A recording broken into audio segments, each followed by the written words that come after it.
Well, welcome. My name is Sammy Nordland, and I just wanted to hop on today and talk a little bit about Thanksgiving food. It's right around the corner, and I know that you are probably looking forward to the yummy foods, but my question for you is this: are you looking forward to how you feel after you eat it? Our typical Thanksgiving meals are laden with gluten, dairy, and processed sugars, which are all high on the inflammatory foods list.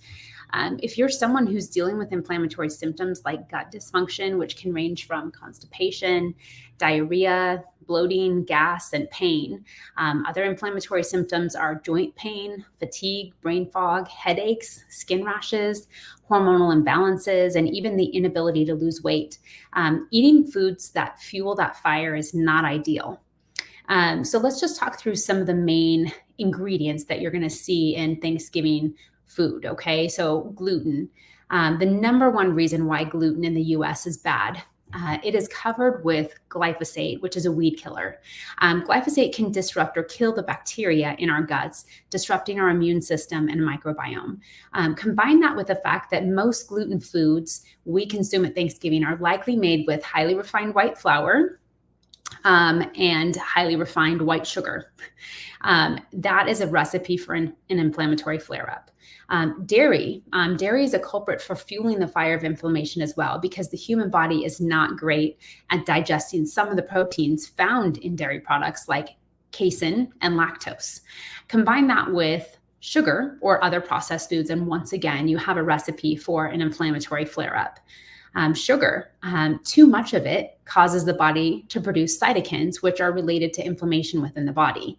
Most dishes that call for sugar also call for the highly refined white sugar that not only does it not have much nutritional value, but it also has a higher glycemic index, which causes unnecessary blood sugar spikes.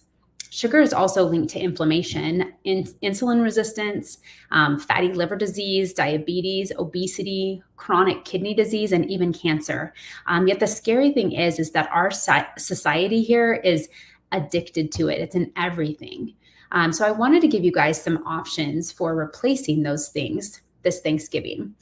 So gluten-free and grain-free flours. Tongue twister there. 1-to-1 gluten-free flours is great for substituting baked goods and for things like pie crust. But some other great options as well are cassava flour, almond flour, and coconut flour. And the latter two definitely are a little bit more nutrient dense and give you a little bit more nutritional value. So non-dairy products like almond milk, oat milk, and coconut milk are great to replace dairy products with.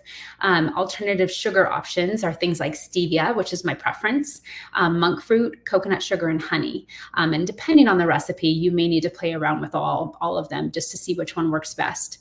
But what I wanted to do is I wanted to offer you guys a collection of 5 recipes that will help you to substitute some healthier options for some of the main foods that you tend to eat at Thanksgiving, like stuffing, mashed potatoes, rolls, sweet potato casserole, and pumpkin pie.